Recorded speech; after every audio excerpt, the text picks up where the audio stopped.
Hello beautiful people, my name is Anissa and here we like to talk about self-improvement strategies, health, and mindful wellness. So if any of those topics interest you, make sure you like and subscribe, and let's get into today's topic, which is on procrastination prevention. Before we get into specific strategies on how to prevent procrastination, we're going to talk about how to recognize when you're procrastinating. Sometimes you can just be procrastinating without even realizing it. So this first way you can recognize when you're procrastinating, and this is the most obvious one, is when you are flat out wasting time.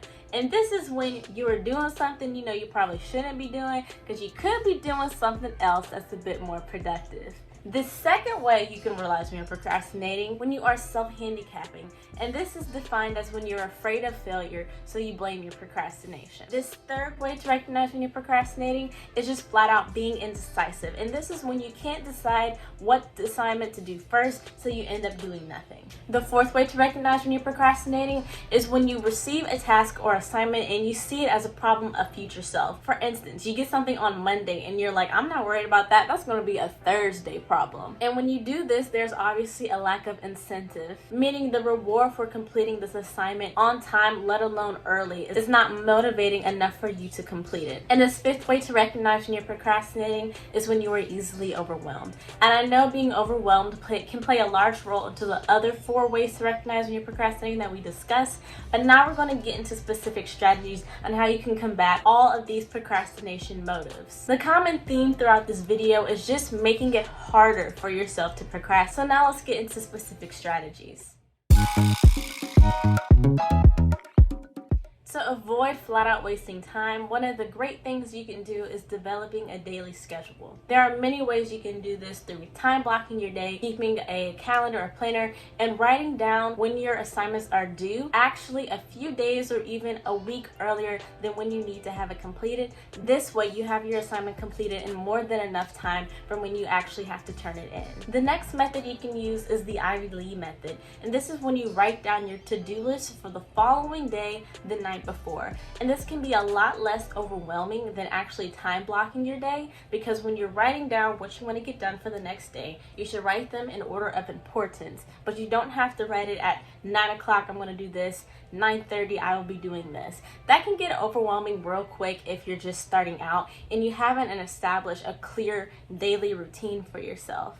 Another method you can use to avoid flat out wasting time is blocking social media or whatever entertainment device you use to procrastinate with. There are plenty apps and websites out there that will block you from going on social media or even opening up another tab on your laptop, and I'll link a few down below. But even though you're blocking out your social medias and everything else, you should consider looking into some apps that give you motivational reminders throughout the day, so you can resist the urge to go back on social media, play the game, or open up a new tab and start doing who knows what. And once you do this enough and you're building up a stronger tolerance and resisting the urge, all of this will become so much more easier to stop procrastinating and just get focused on work. Side note, I'm thinking of doing a video on how to use your iOS 14 home screen to emphasize productivity and limit procrastination and distractions. So if you guys would be interested in that, let me know down in the comments. And while you're at it, haven't already, make sure you like and subscribe.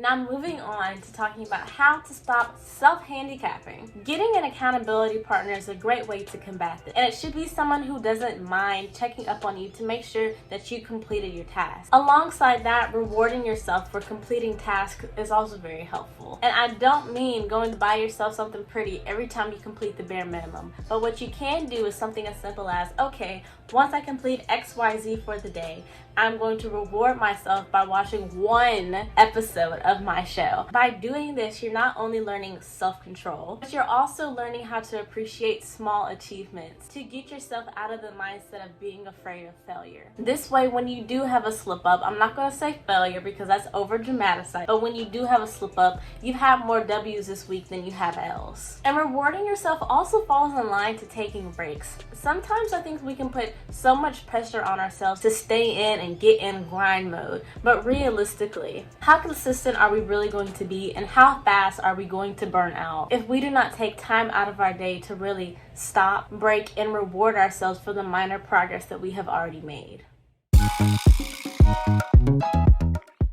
Now let's move on to talk about how to stop being so indecisive all the time. While keeping a planner and time blocking your day can be very helpful for those who are indecisive, limiting the amount of decisions you have to make throughout the day can be tremendously helpful. And for instance, already having an idea of the outfit you're going to wear the next day before you go to sleep. Now, you don't need to have your outfit physically laid out, but having an idea of what type of ensemble you're going to wear can be very helpful when you get up the next morning and you're getting ready. Limiting these minor decisions like this throughout the day can not only help you be less overwhelmed, but also set yourself up for success for the rest of the day by feeling more confident in your decision-making skills. Another way you can do this is if you have a paper due, creating a timeline of when you're going to have which sections of the paper done. So on this day, you'll do the introduction, on these days, you'll do the body paragraphs, and on this day, you'll finish off with the conclusion. Another way you can limit your decisions is when you're note-taking, limiting yourself to a certain number of colorful highlighters and pens.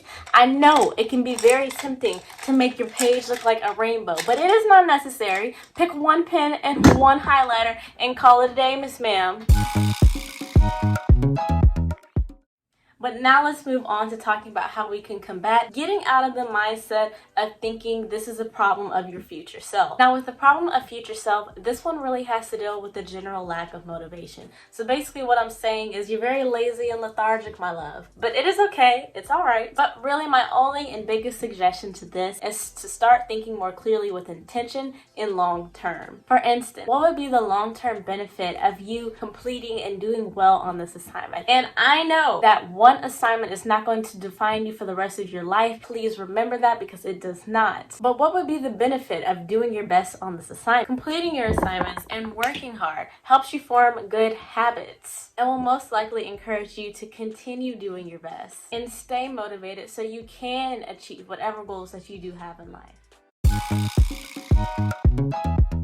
Now let's talk about our last procrastination motivator, and that is being easily overwhelmed. How can we stop being so easily overwhelmed? Now this is one I understand and feel wholeheartedly, because it does not take a lot for me to become anxious over my to-do list. I will quickly make a to-do list, and on that to-do list I have to make another to-do list, and it just becomes a cyclical cycle, and it's bad. It's bad for everybody involved. But the best way I have found to stop doing is to make a short, succinct goal list for the day. In order to do this, I do make one semi-overwhelming goal list for the week. So I write down everything that I want to accomplish throughout the week. And then when I time block my schedule for the day, I implement 3 to 4 of those things that are on that Mac Daddy week-long list.